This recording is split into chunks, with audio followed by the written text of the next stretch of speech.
Hi, welcome to Tent Talk, the Farmers Market podcast. This is a show all about farmers markets. Whether you're a farmers market manager, a farmer, or a food producer selling at farmers markets, or just a curious farmers market shopper, this is the podcast for you. This week we have two guests, Jennifer and Eric Halverson of JenEric Foods. Jennifer and Eric make Jun, rhymes with fun, kombucha, and sell their delicious beverages at farmers markets in Southern California. In our conversation, Jennifer and Eric told us about what makes their kombucha special, how they turn their hobbies into a business, and what it's like working with your spouse. Hi, I'm your host, Bridget Myers. I've spent years as an on-site farmers market manager, and I have done it all from vetting vendors to fixing broken tents. And I'm your other host, Justine Marzoni-Mead, hot sauce maker, farmers market vendor, and event facilitator for the Intense Conference. And I'm Kat Fields-White, Director of San Diego Markets, still an active farmers market manager, and founder of Intense Business. Welcome back to Tent Talk. Today our guests are Jennifer and Eric Halverson of JenEric Foods. Jennifer and Eric make a special type of kombucha called Jun kombucha that is made with green tea and honey instead of black tea and sugar. Their obsession with brewing started with a taste for quality local beer, which then led to home brews of double IPAs, meads, and eventually kombucha. In 2017, Jennifer and Eric attended the Intense Conference, where we met them, and launched JenEric Foods. They turned their passion for good food and good beverages into a career. Now JenEric Jun Kombucha can be found every Saturday at the Orange Homegrown Farmers and Artisans Market and on tap at Golden Coast Mead in Oceanside, California.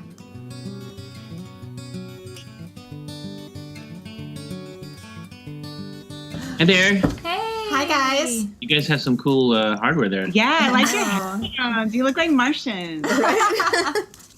Professional. We look so podcasty. What's your drink, Kat? What is that? I'm just having water.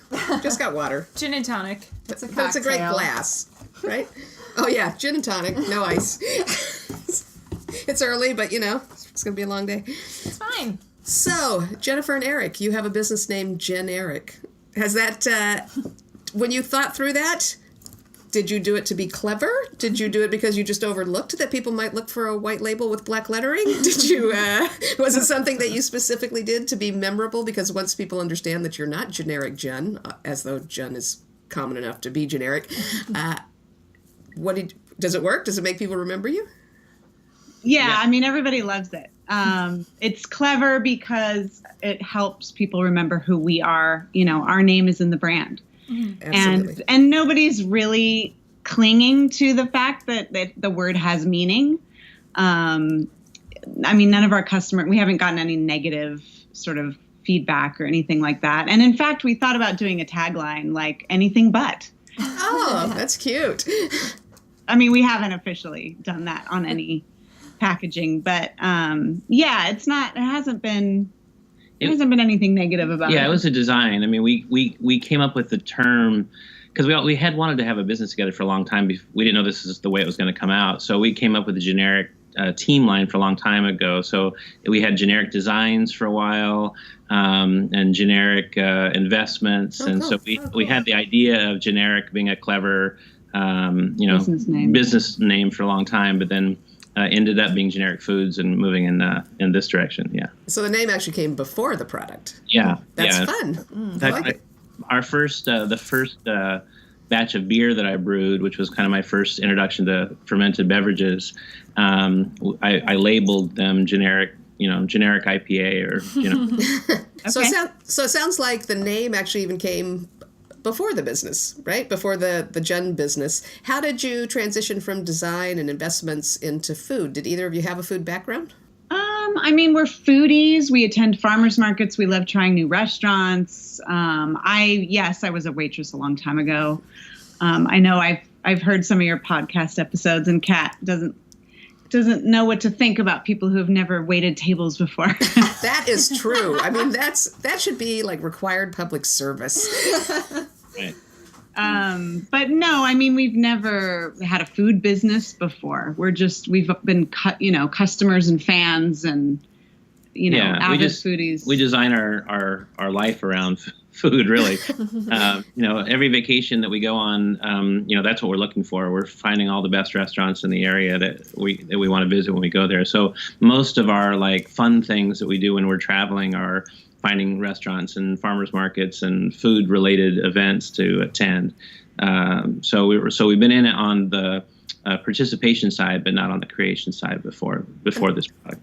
And that's really important. Somebody that's a discriminating, educated consumer creates the best kind of food businesses, I think, in terms of restaurants and all kinds of things that I've encountered. If you know how to be well satisfied by a food business, you tend to create that kind of business. It's actually a really good place to come from. So had you discovered Jun somewhere else, and that's why you decided to go that direction? No, like I say, I think that, I guess we both had probably been into kombucha for a while. It was actually, like I say, beer was our first sort of play in fermentation. We kind of got hooked into, it was in San Diego, and I think at Liberty Station, Stone is kind of something switched over for me, where I kind of like saw the light of like what was possible. Like it wasn't like what beer had been when I was younger. It was sort of like this special thing that was fancy and had, there was good food there and a good atmosphere and, very knowledgeable people. So like something happened to me in terms of what craft beer was, in terms of kind of the elevated experience and a lot of attention to detail and the whole craft part of it. So that was kind of my first sort of real exposure to sort of craft food, craft beverage.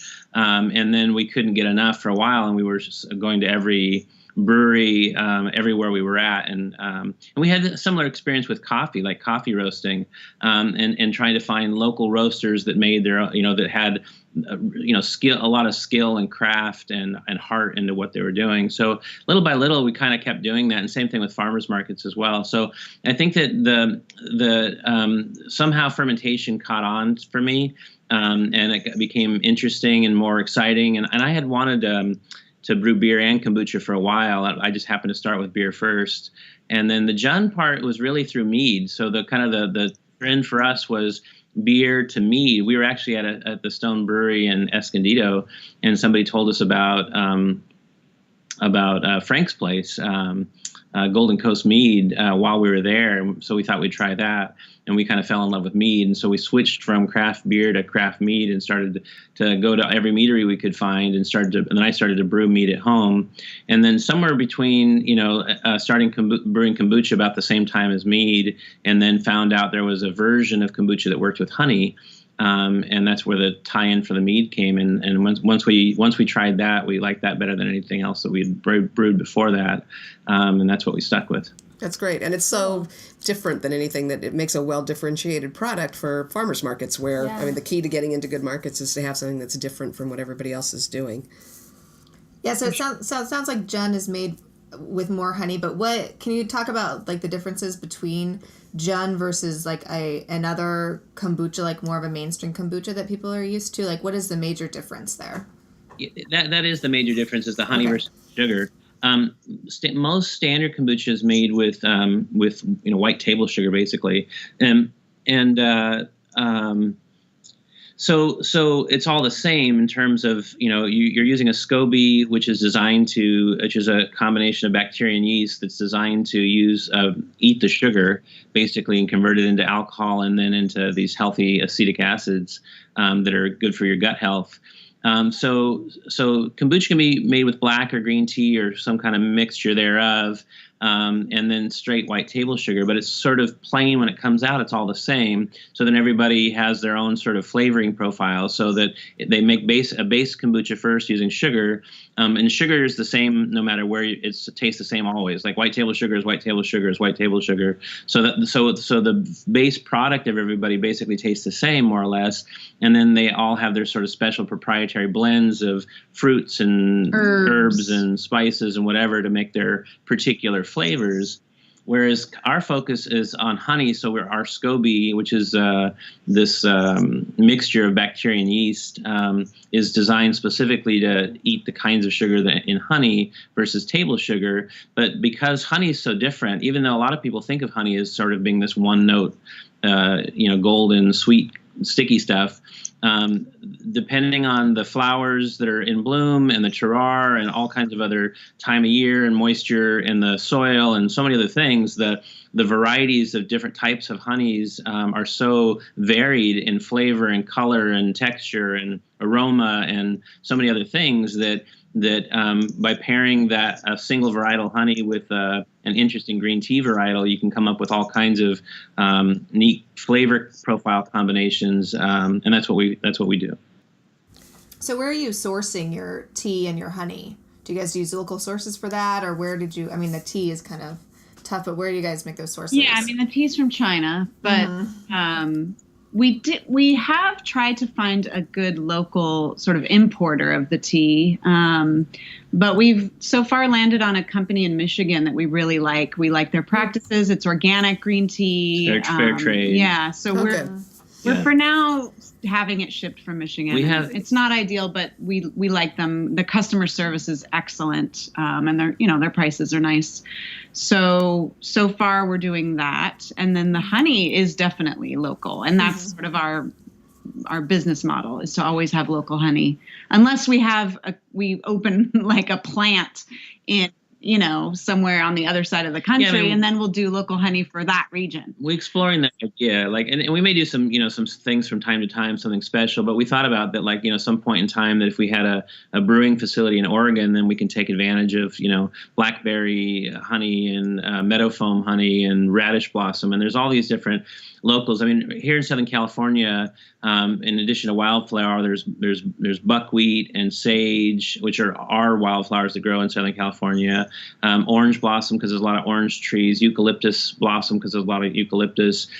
Even mesquite starts to get kind of in the desert regions. But Southern California has a pretty rich variety of honeys. So how many flavors do you guys do? And do you do are you on a rotating basis with your flavors, or is it depending on the honey that's in season? If you're using seasonal honey, I assume that kind of rotates, but do you have a base flavor line that you always have, or how does it work with your flavors of your Jen? That's a good question.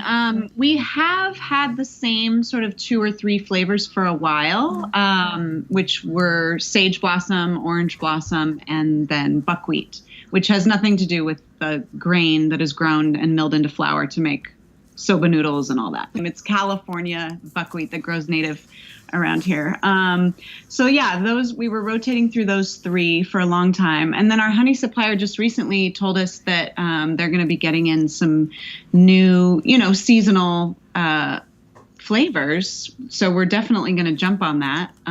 We've got eucalyptus coming down the pike, and mesquite, as Eric mentioned, from which, I don't know which desert. The mesquite one is in most of our honey is Orange County, but the mesquite is in Kern County. It's Southern Sierras. Still fairly Southern California, but not as local as LA, Orange County, or San Diego. But and a dark sage as well is coming in, and which is later in the season. So the sage blossom, which is a native around here, but later in the sage season, meaning there are other different wildflowers that are in season. So it's a darker mix. That's kind of the idea, and we're always trying to find a good tea pairing to figure out what's the best tea to use that emphasizes or highlights the particular nuances of that particular honey varietal. And so we're always testing. The sage and orange were our 2 first flavor profiles. Sage honey is a more mild honey, but we brewed it with jasmine green tea, and jasmine's got a floralness to it, where orange blossom honey is very floral as it is. So then we did a more muted smoky tea, that gunpowder green tea that kind of highlights allows the natural floralness of the orange blossom to shine. So I think we'll probably, I'm kind of excited about the mesquite and the eucalyptus and seeing what we can come up with those. And then we try to also do some wildflower featuring local like we have backyard bees in our and people who like rescue hives and that sort of thing, and try to focus and have really good practices and are doing all educational things and that sort of thing. So we try to highlight local beekeepers with wildflower varieties from when we can get enough honey to to make they're not mass producing honey. Sort of as a business, they're more backyard beekeepers. So when they can provide enough honey for us to do a full batch, then that doesn't happen very often. But we like to do it when we can, and then we try to highlight the beekeeper on our social media and that sort of thing. Oh, that's good. I was just going to ask you, does that give you kind of a marketing twist then to be able to talk about your local backyard beekeeper, or this is Rescue Jun? Exactly, and we like to do that because we want to be supportive of we're trying to be conscious of bee practices and ways that bees are treated in a good way as far as the care of the bees and whether they're using pesticides or giving them sugar water and taking too much of the honey. We're more of a positive in terms of adopting good bee practices. So we tend to, as best we can, try to work with and try to highlight some of the beekeepers that are doing those things. Nice. Yeah, so being at the farmer's market, it's probably like a nice audience there, and you probably have kind of your ideal customer there. But is there anything more you kind of have to explain about kombucha? Because I know it's still like a lot of people don't get it or they're not into it yet, even though there's that core group that is. So is there something that you guys find yourself kind of explaining a lot to people who kind of misunderstand what kombucha is about, and especially the Jun version of that? Or how do you guys kind of convey that to your customers at the market? One of the big questions we get a lot is how much of this can I drink a day, or how much should I be drinking? Like, what's the dose? Yeah. And I want people to know that they can especially ours, they can really just go to town on it. Unless you're really ill and your gut is completely lacking in good bacteria, you might have some kind of negative reaction if you're drinking too much of it. Too fast, too furious, but it's a very drinkable, enjoyable beverage. It's not it's not a medicine, even though, it has health benefits, but yeah, it's so, drink it up. But that's one thing that we get a lot is, how much should I drink at a time? And then, the other thing I want people to know is that kombucha does not have to be gross. People who aren't big fans and diehard kombucha drinkers are leery of it, and when they've tasted it, maybe a store-bought brand, they don't love it. It's too vinegary, it's too harsh, whatever. So, and it doesn't have to be that way. It can be fermented for less time, or, green tea is a little bit milder, and so that offers sort of a smoother flavor. So yeah, those are just a couple things off the top of my head that we get a lot. Yeah, I think the honey is smoother too. I think sugar can be a little bitey in terms of the kind of the end result, fermentation product. Where honey, I think, is a little bit smoother transition. I think the health ones people still quite a bit ask about as far as the probiotics and sort of healthy gut bacteria and what that is. They've heard something about it, and they've heard something about probiotics, and they can connect it to yogurt or something like that, because that's one that more people are familiar with. It's been around. Yogurt's been more popular in our culture for a lot longer. So that's a kind of a tie-in that they can recognize as a probiotic idea. But most people have heard something about it. But yeah, I think we talk a lot more about kombucha in general than we do about Jun specifically. However, we always mention that ours is brewed with honey, and most people like that idea, because I think that honey is both perceived as a sort of a more natural sweetener, and I think it's certainly in terms of sort of eco footprint. Local hives are much as opposed to raw cane sugar and the sort of big giant industrial part of that processing. Yeah. Very cool. Yeah. JenEric, tagline: kombucha doesn't have to be gross. I was in yoga teacher training 10 years ago when I started teaching yoga, and it was when everyone was kind of experimenting with kombucha, it wasn't really mainstream, and people would bring in kombucha that they were practicing brewing at home, and we probably should not have been drinking it. It was so disgusting.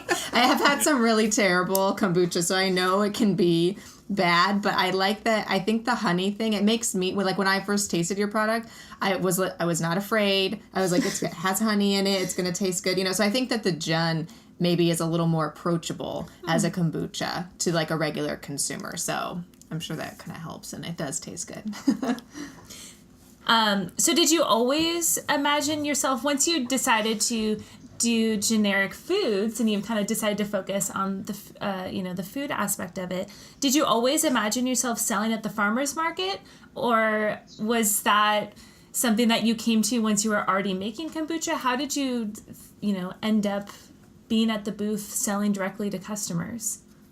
That's a good question. I think the farmers market specifically, like being a vendor, is more of in recent years kind of came to us like, ooh, this would be fun.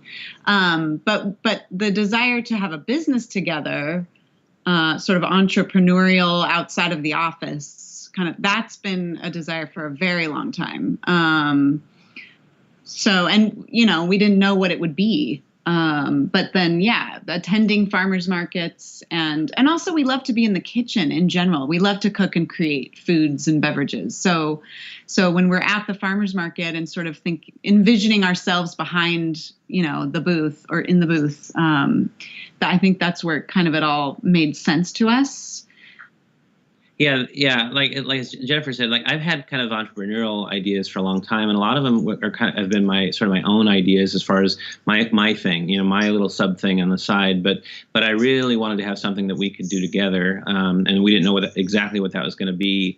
But then as we started to kind of get heavy into the farmers markets, as it's like every vacation we look for the farmers markets, and all of our weekends we were going to the farmers markets. We were checking out other people's stuff, and we were buying a lot of it, and when we were making fun things at home as well. So we were always kind of thinking, well, what could we do for a farmer's market? Like what kind of product could we sell at a farmer's market? So we had already been thinking that way. And when we, we were at Little Italy Mercado, and that's when we ran into the information booth there and got some flyers on the Intense conference. And so we're like, okay, I see. And it was kind of one of those things like we were getting already kind of leaning more and more towards it and thinking about it more and more. And so when we saw that, it was sort of like next logical step. And it's like, okay, well, let's check this out to see what if we can go in that direction. Let's see what's involved. That's so great. I love that you ended up in the farmers markets because you already loved farmers markets. Yeah. And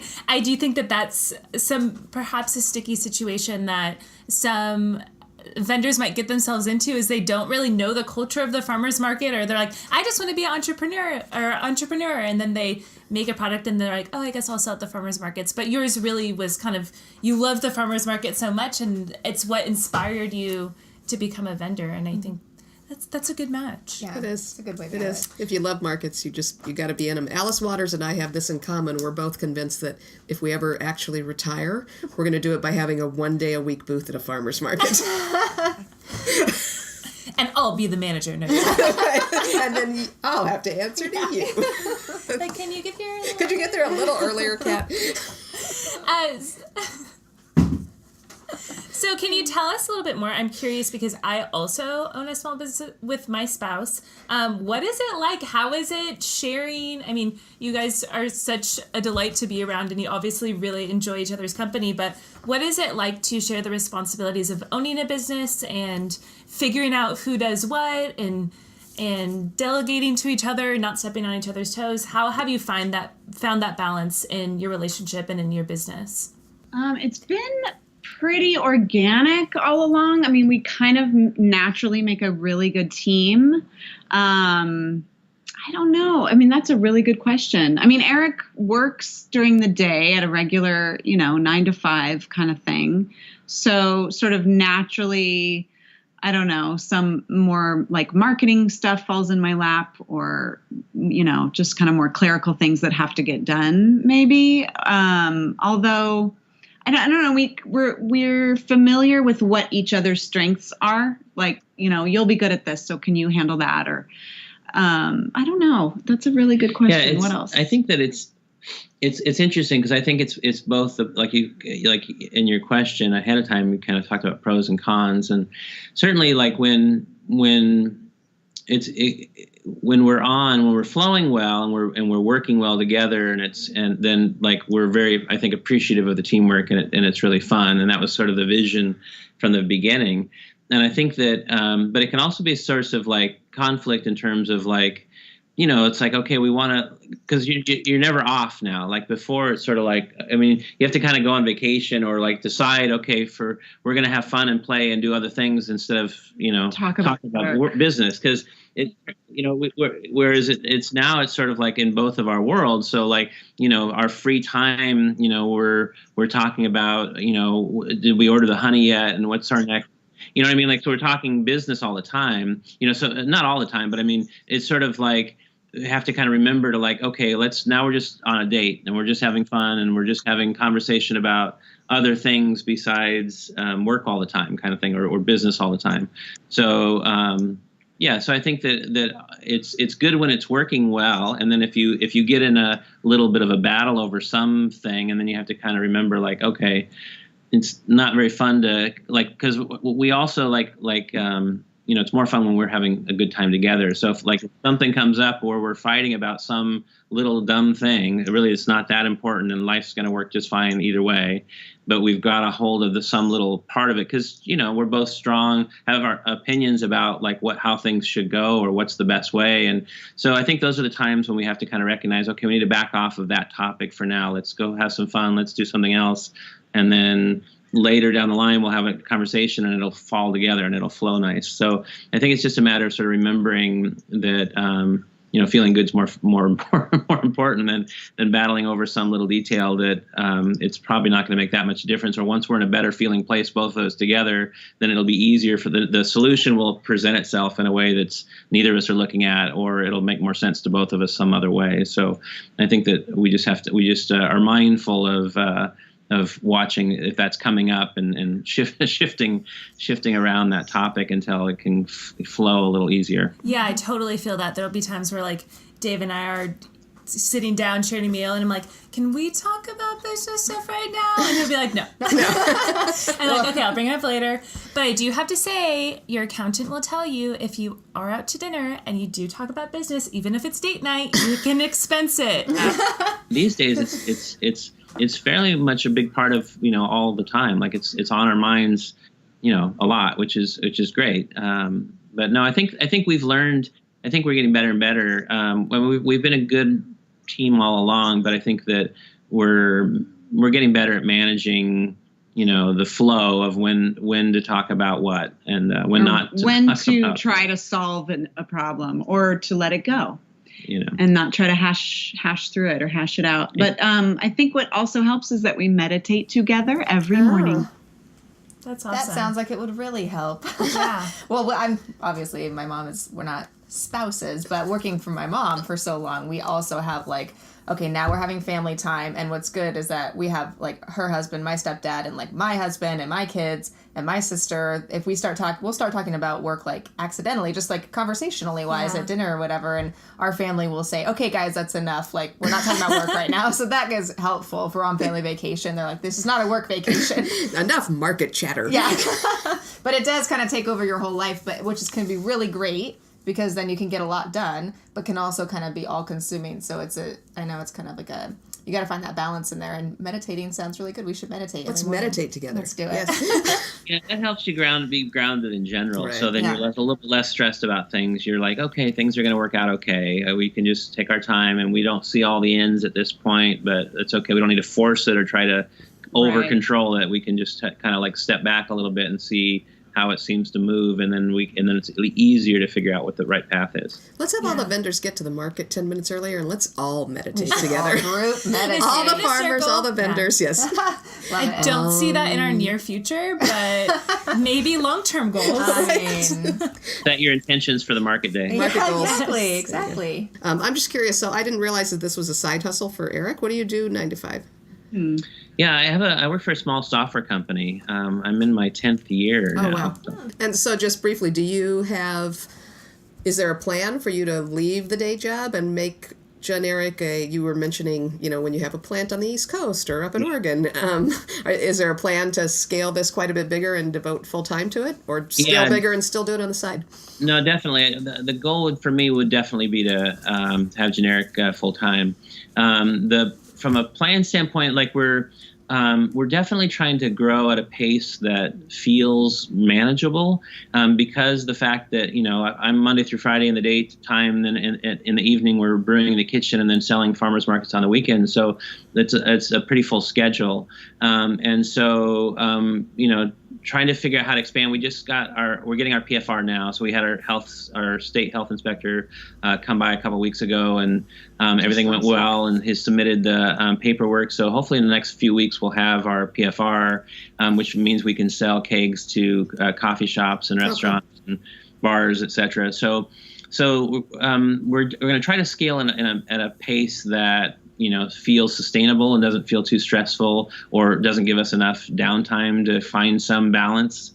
But I definitely want to scale to a point where we can start to pay down bills and debts and that sort of thing first, and then eventually cross that line where I don't need a day job. So that's definitely on the plans, but not too fast at a scale that we go crazy. Yeah, you guys seem to be smart about expansion. Okay, so although we could talk to you guys forever, and we would love to, and we will at Intense 2019, but we have a question. We like to wrap up with a question of the week, and because you guys are our fermentation experts, we wanted to wrap up this week, and I'll start by asking Kat, and we'll go around, and then we'll end with you too, so you guys have a second to think about it if you need it. But our question for the week is, what is your favorite fermented beverage? And be as specific as possible. So, Kat, what is your favorite fermented beverage? I'm going to say a nice vintage of Tattinger, because I believe the Dom Perignon is overrated. Wow, I heard it here first. Going straight to the hardcore bubbly. More than 0.5% alcohol.